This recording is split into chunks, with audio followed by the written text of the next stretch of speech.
Good day, everyone, and welcome to today's Texas Instruments Q4 2020 earnings release conference call. At this time, I would like to turn things over to Mr. Dave Paul. Please go ahead, sir. Good afternoon, and thank you for joining our fourth quarter and 2020 earnings conference call. Rafael Lizardi, TI's Chief Financial Officer, is with me today.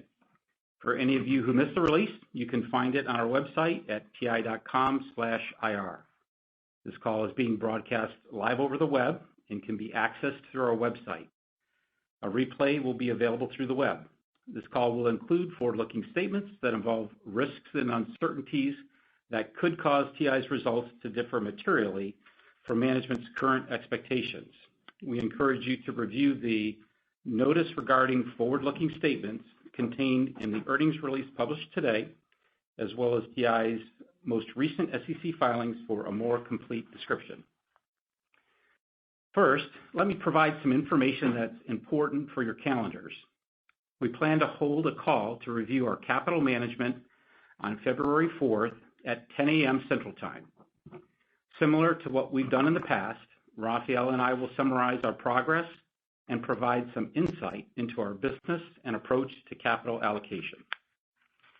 For today's call, let me start by summarizing what Rafael and I will be reviewing. First, I'll start with a quick overview of the quarter, and next, I'll provide some insight into fourth quarter revenues results. And as we've done the past few quarters, we'll provide details by end market, including sequential performance, since it's more informative at this time. I'll also provide the annual summary of revenue breakdown by end markets. And lastly, Rafael will cover the financial results, some insight into one-time items, and our guidance for the first quarter of 2021. So starting with a quick overview of the fourth quarter. The company's revenue increased 7% sequentially and 22% year over year, driven by strong demand in automotive, personal electronics, and the industrial markets. Analog revenue grew 9% and embedded grew 11% sequentially. On a year-over-year basis, analog revenue grew 25% and embedded grew 14%. Our other segment grew 4% from a year ago quarter. Moving on, I'll now provide some insight into the fourth quarter revenue by end market. First, the automotive market continued its rebound following the second quarter bottom with 19% sequential growth and 25% year-over-year growth. The industrial market was up 7% sequentially and 16% from the year ago. The strength was seen across most market sectors. Personal electronics was up 11% sequentially and up 39% compared to a year ago. The strength was broad-based across sectors and customers within personal electronics. Next, as expected, communications equipment was down 28% sequentially and down 8% from the year ago. Enterprise systems was down 2% sequentially and down 13% from a year ago. And lastly, as we do at the end of each calendar year, I'll describe our revenue by end market for 2020. We break our end markets into 6 categories that are grouped by their life cycles and market characteristics. The 6 end markets are industrial, automotive, personal electronics, which includes products such as mobile phones, PCs, tablets, and TVs, communications equipment, enterprise systems, and other, which is primarily calculators. As a percentage of revenue for the year, industrial was 37%, automotive 20%, personal electronics 27%, communications equipment 8%, enterprise systems 6%, and other was 2%. Looking at the changes versus 2019, industrial increased 1 percentage point, automotive declined 1%, personal electronics increased 4%, communications equipment declined 3%, enterprise systems was even, and other declined 1 percentage point. In 2020, industrial and automotive combined made up 57% of TI's revenue, about even with last year, and up 42% in 2013. We see good opportunities in all of our markets, but we place additional strategic emphasis on industrial and automotive. Our industrial and automotive customers are increasingly turning to analog and embedded technology to make their end products smarter, safer, more connected, and more efficient. These trends have resulted and will continue to result in growing chip content per application, which will drive faster growth compared to our other markets. Rafael will now review profitability, capital management, and our outlook. Thanks, Dave, and good afternoon, everyone. Gross profit in the quarter was $2.6 billion, or 65% of revenue. From a year ago, gross profit increased primarily due to higher revenue. Gross profit margin increased 230 basis points. Operating expenses in the quarter were $786 million, down 2% from a year ago and about as expected. On a trailing 12-month basis, operating expenses were 22% of revenue. For the year, we have invested $1.5 billion in R&D, an important element of our capital allocation. We're pleased with our disciplined process of allocating capital to R&D, which we believe will allow us to continue to grow our top line over the long term. Acquisition charges and non-cash expense were $47 million in the fourth quarter. Acquisition charges will remain at about this level through the third quarter of 2021. Operating profit was $1.8 billion, or 44% of revenue. Operating profit was up 45% from the year-ago quarter. Other income and expense was $162 million in the quarter due to a one-time benefit related to the signing of a multi-year royalty agreement. Net income in the fourth quarter was $1.7 billion, or $1.80 per share, which included a 16-cent benefit that was not in our prior outlook, primarily due to the royalty agreement we just mentioned. Let me now comment on our capital management results, starting with our cash generation. Cash flow from operations was $2.1 billion in the quarter. Capital expenditures were $212 million in the quarter. Free cash flow on a trailing 12-month basis was $5.5 billion, down 5% from a year ago. In the quarter, we paid $937 million in dividends. We have increased our dividend per share by 13%, marking our 17th year of dividend increases. We repurchased $15 million of our own stock for a total return of cash to owners in the fourth quarter of about $1 billion. For the year 2020, we returned $6 billion, consistent with our strategy to return all free cash flow to our owners. Over the same period, our dividend represented 62% of free cash flow, underscoring its sustainability. Our balance sheet remains strong with $6.6 billion of cash and short-term investments at the end of the fourth quarter. Total debt was $6.8 billion with a weighted average coupon of 2.77%. Inventory days were 123, down 21 days from a year ago and down 14 days sequentially. Now let's look at some of these results for the year. In 2020, cash flow from operations was $6.1 billion. Capital expenditures were $649 million, or 4.5% of revenue. Free cash flow for 2020 was $5.5 billion, or 38% of revenue. Our cash flow reflects the strength of our business model. As we have said, we believe that growth of free cash flow per share is the primary driver of long-term value. And after accretive investments in the business, the remaining cash will be returned over time via dividends and share repurchases. Over the last 12 months, we paid $3.4 billion in dividends and purchased $2.6 billion of our shares, reducing outstanding share count by 1.4% in 2020. Turning to our outlook for the first quarter, we expect TI revenue in the range of $3.79 to $4.11 billion and earnings per share to be in the range of $1.44 to $1.66.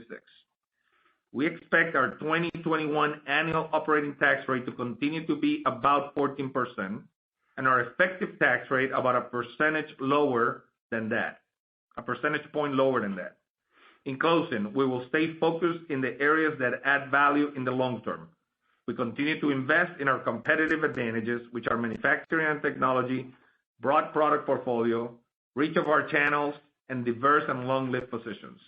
We will continue to strengthen these advantages through disciplined capital allocation and by focusing on the best market opportunities, which we believe will enable us to continue to improve and deliver free cash flow per share growth over the long term. With that, let me turn it back to Dave. Okay, thanks, Rafael. Operator, you can now open the lines for questions. And in order to provide as many as possible an opportunity to ask a question, please limit yourself to a single question. And after our response, we'll provide you an opportunity for an additional follow-up. Operator? Thank you. And if you do have a question, that will be star one at this time. We'll go first today to John Pitzer with Credit Suisse. Yeah, good afternoon, guys. Thanks for letting me ask the questions. Congratulations on the solid results. David, Rafael, I'm wondering if you could talk a little bit about just the current demand backdrop. I mean, clearly we're hearing about lead time stretching out in the semi industry. Many of your peers are talking about raising pricing. I guess specifically to you guys, can you help us understand what your lead times are doing, what you guys are thinking about doing around pricing, and I guess more importantly, given your inventory strategy and the fact that you ran your fabs a little bit fuller last year, do you think the current results represent your ability to gain some incremental share as some of your peers just are having a harder time supplying customers right now? Yeah, John, let me take, you covered a lot of ground with that first question, so let me take some pieces of it. Rafael, if you want to add anything, and if I miss any, John, we'll give you a chance for the follow-up. But on the first one, certainly we've read the same reports and seen the same releases from our peers on the supply constraints and raising prices. The short answer, are we doing that? The short answer is no. And I think that brings us to one of our foundational competitive advantages is manufacturing and technology, and that really provides two benefits. One is the obvious, which is lower cost, but the second is just greater control of our supply chain. So it's really times like this and really throughout 2020 that greater control of your supply chains really becomes a great advantage. Yeah, I'll just add on the inventory angle of your question, John. Remember our long-term objective for inventory, as we have talked about in many capital management calls, is to maintain high levels of customer service while we minimize inventory obsolescence. Now, part of the reason we can do that is that we are strategically positioned, the way we run the company, our business model and competitive advantages, where our parts are mainly catalog parts that sell into industrial and automotive. Our focus is on those with very long product life cycles, so we can build inventory ahead of demand. We can position that inventory well. That served us well in 2020 and will continue to serve us well from a business model standpoint in order to maintain those high levels of customer service with our customers. So I think we got most of the pieces. John, you have a follow-up or other pieces we didn't touch on? Just a quick follow-up for Rafael. Rafael, I know you don't specifically guide gross margins, but I was wondering if you could give us some parameters around opex for the next couple of quarters. I mean, we're heading into strong cyclical recovery in revenue off of what was kind of an unusual expense year last year with COVID. And so as we think about the March quarter, can you help us kind of frame the period costs around SG&A and R&D that we should be thinking about? And if you want to give us a gross margin target, that'd be great, but I know you tend to avoid that. Yeah, on a gross margin, like we have said before, just think of 70 to 75% fall through.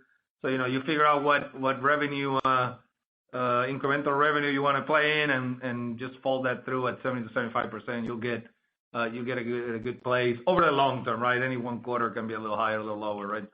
On OPEX, we talked about we can operate between 20 and 25%. The last 3 or 4 years, we have been between 21 and 22 pretty much, right? So I don't mean to narrow that range, but that's where we've been running, and I would expect to stay somewhere in that neighborhood for the foreseeable future. 20 and 25. Yeah, between 20 and 25. Right. Yeah. Okay. Thank you, John. And we'll go to the next caller, please. That will come from Vivek Arya with Bank of America. Thank you for taking my question. Congratulations on the strong growth. Just wanted to follow up on the demand question. And I'm curious, even if you are able to supply because of your very strong strategic capacity, do you think your customers, especially on the automotive side, might be constrained with other parts of the bill of materials that they get from others, and maybe those become bottlenecks? I'm just trying to reconcile the very strong demand backdrop that we are hearing from your results and your outlook versus all the news around auto supply chains facing more constraints? What is the true sense of kind of supply and demand across your customer base? Would be very helpful to hear your views. Sure, Vivek. Yeah, I think that's a great question. We see the same, reports that you're seeing, and I think the best way to maybe describe, what we're seeing in the automotive market is just, a just-in-time supply chain that's, restarting from essentially a full stop that happened in second quarter. And just as a reminder, what we saw in third quarter was a 75% sequential increase, followed by this last quarter with a 20% sequential increase. So, what I'll say is that, those reports are fairly widespread, but we aren't seeing demand signals that would, show us that there's, anything that's consistent with any of those constraints that you're pointing out or that are in press releases. You have a follow-on? Yeah, thank you, Dave. Good to see the growth in the embedded segment, and I know you made some changes in that business last year. Do you think we will start to see the benefits of that in 2021? Because they also tend to be, somewhat stickier markets. So I'm just curious if you could give us an update on, what are you doing specifically to regain market share? And do you think we can start to see your embedded business start to grow in line with your analog business this year? Thank you. Yeah, I'll give you a few on those ones. So first, we're pleased with the progress we're seeing in embedded. Our plan has called to first stabilize the business and then start to prove that we can resume long-term consistent growth. We're leveraging our competitive advantages, particularly building a broad base, a more diverse product portfolio that can then deliver long-term sustainable growth. I think it was in second quarter of 2020 where we announced where we had a restructuring charge related to embedded, and we reallocated resources. Some product lines increase investment, some we decrease, others stayed about the same, and we're seeing the beginning of that stabilization on that front. Okay, thank you, Vivek. And we'll go to the next caller, please. We'll hear next from Craig Hettenbach with Morgan Stanley. Yes, thank you. Dave, just following up on your comments around autos and particularly the just-in-time inventory angle. Certainly 2020 was a challenging year for the supply chain, and we're dealing with some of those repercussions now. But do you think you'll see some changes to that over time in terms of how they operate from an inventory perspective, or something that might be difficult the next couple of quarters, but kind of gets back to that just-in-time?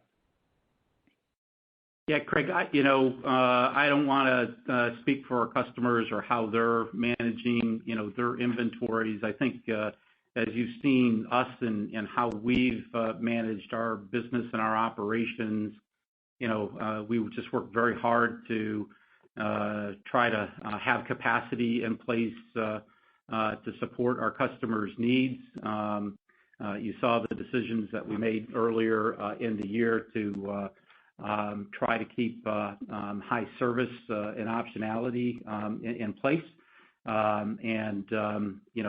We'll just continue to try to support our customers' needs, whatever their supply chains look like. So, and whether that's in the automotive market or the other market. So, we try to make them happy. That's what we're trying to do. So you have a follow-on?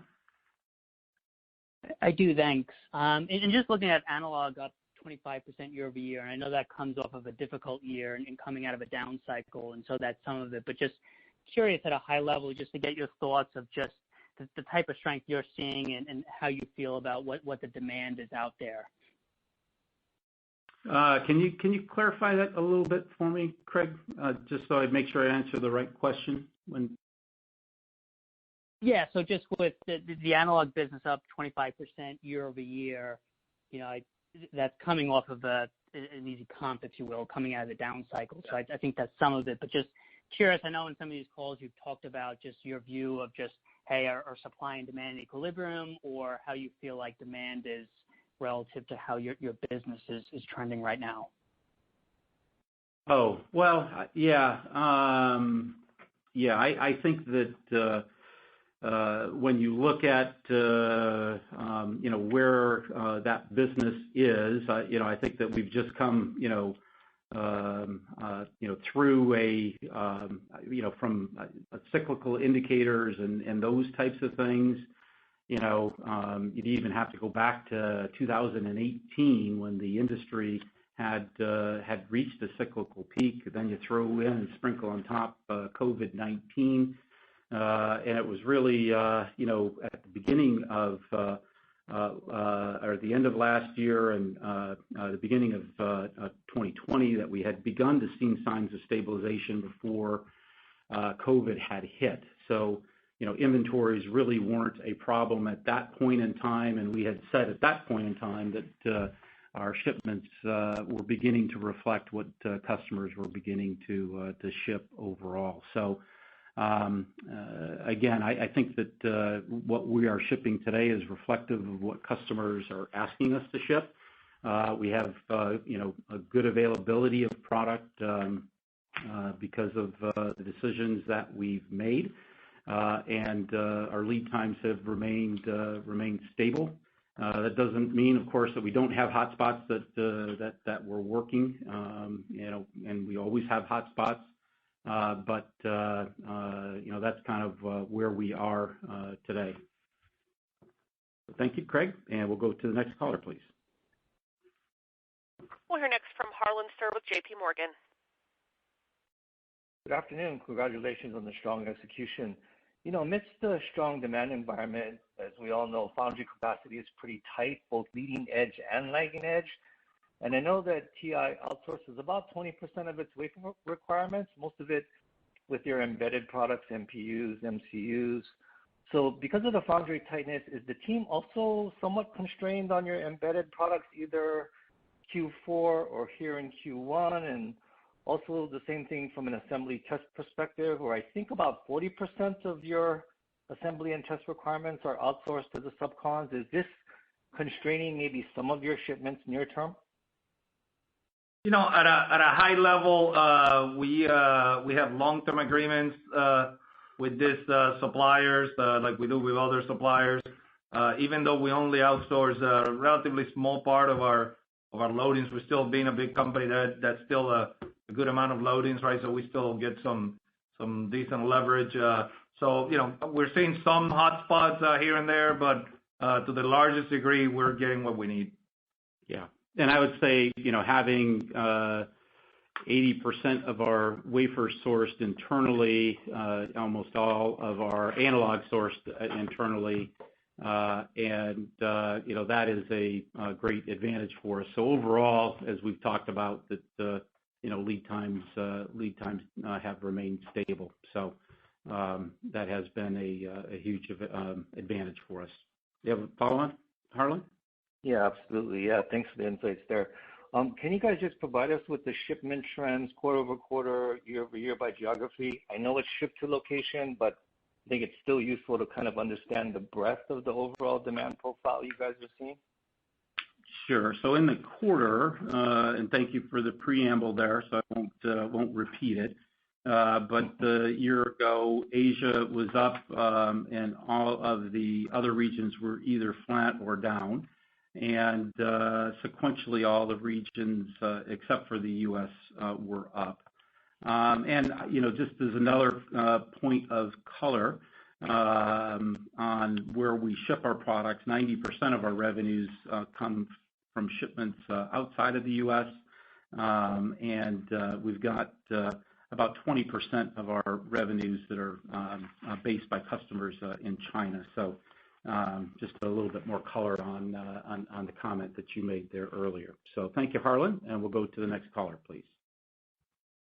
We'll hear now from Timothy Arcuri with UBS. Thanks a lot. Rafael, I guess I asked this question last quarter too, but you again bought back next to no stock. I totally get that you were running ahead of the plan in the first half, and you were certainly ahead of the 100% for the full year.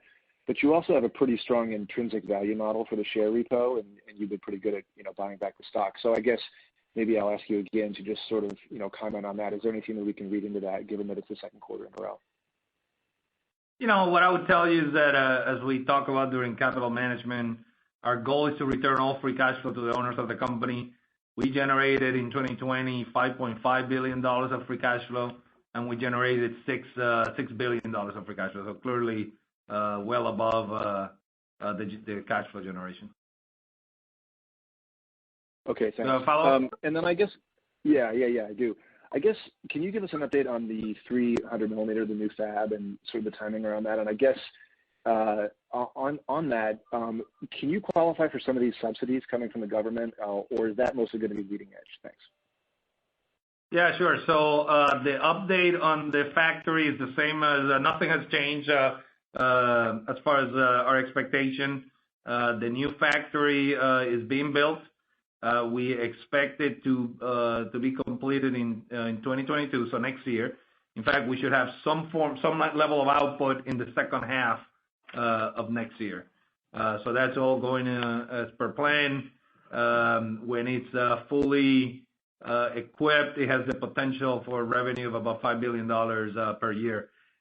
On your question on the incentives, a lot of that remains to be seen. There are two legislations. One that was approved but was not funded.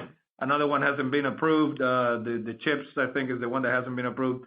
But the one that was approved is not even funded. So and there's a lot of uncertainties on that, depending on how that comes out. So when that comes out, we'll look at it and we'll decide if it makes sense for us. But at the highest level, we think semiconductor is a foundational technology, and anything that the government can do to strengthen that and to keep us at a level playing field, companies in the United States versus other countries, would be a good thing. Okay, thank you, Tim. And I think we've got time for one more caller, please. That will come from Tore Svanberg with Stifel. Yes, thank you, and congratulations on the results. First question for Rafael. I typically wouldn't ask you this because I know you get a lot of these, but the royalty this quarter was pretty material, $162 million. Can you maybe add any color on that? And should we expect sizable things like that going forward as well? Yeah, so it was about inside that 162. It was most of that 162. And we recognize it based on accounting rules. The cash actually comes in not quite like that. It comes in over time, but it's just it's a licensing agreement. We've had those for many years.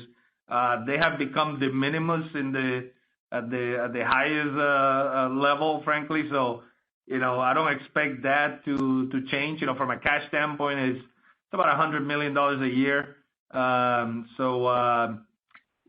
the revenue or the income recognition standpoint, sometimes they come in as pops, as what you saw, but the cash, which is really what matters, is more stable than that.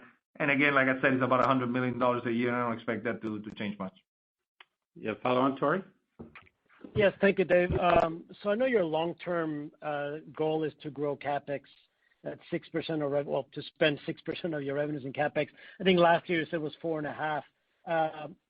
Was there sort of any COVID-related issues that slowed things down? And as we look at 2021, do you think it will come in close to that range, sort of 6%?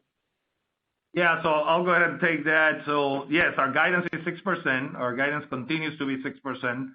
CapEx as percent of revenue. That's a long-term guidance, includes everything that goes into CapEx as far as building and equipment. Now, of course, that number can fluctuate, right? Like you pointed out, it just fluctuated down in 2020 to 4.5. So I wouldn't be surprised if it's a little higher than 6% for a year or two. But for your models, I would suggest you stick with 6% out into the future. It's just it's simpler that way, and it gets the point across. Great. Thank you so much. Thank you, Tori. That concludes the call. So let me finish with a few comments on key items that we believe deeply. First, we run the company with the mindset of being a long-term owner. We believe that growth of free cash flow per share is the primary driver of long-term value. Our ambitions and values are integral to how we build TI stronger.